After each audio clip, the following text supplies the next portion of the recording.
Eddie, I'll tell you what, first time I done a 5k with you was in Cardiff, and you were slow. You set off at a fast pace, but you had me breathing at my arse in the first 2k, man. 22:30 today. I think that Cardiff one was probably about 26 minutes. So I'm probably cutting like 3 to 4 minutes off my 5Ks over the last probably 6 months. So it's great. I kind of say to myself sometimes on a run, you know, you get knackered and you finish and you go, probably could have pushed a little bit harder there. I felt like I couldn't, but today I just, in my head, was going, just, you've got more in the tank, keep pushing. And when I looked at my Strava after the first K and it said 4 minutes 1 second, I thought, oh shit, this is too fast. And you said to me after about 2K, good pace, Eddie, and I was thinking I can't keep it up. But I was pleased with 22:30. 6'5", 17 stone, 44 years old. Can you break that 20-minute barrier? My best time's 22:11, but that was at Hyde Park, and I'm not. There's a couple of stewards' inquiries over that time. My real ambition is to break 20 minutes.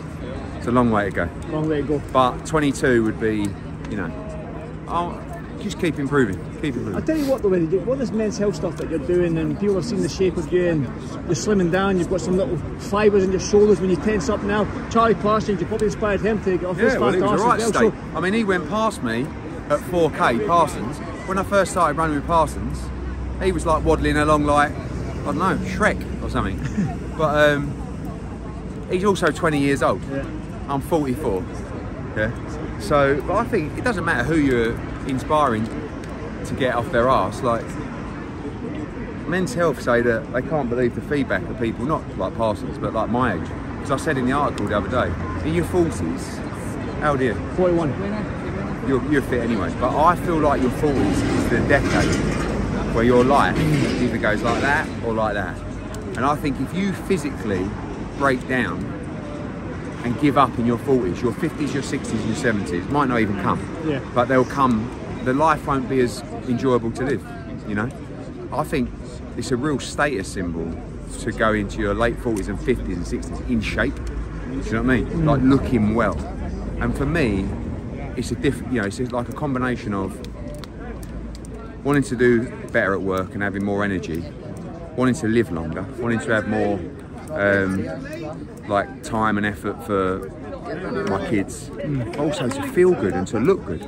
Like if I feel like I look good, you know, if I turn up to a dressing room, I've got a suit on, I think, yeah, you look, people say to me, a lot of people now say, you look great. That feels unbelievable, do you know what I mean? So you have to do it for yourself. But don't be selfish as well. I say to some people like who have got kids, I love my kids so much, I see them give so much time to their kids, and I look at them, I think, I don't think you're going to see them grow up. Do you know what I mean?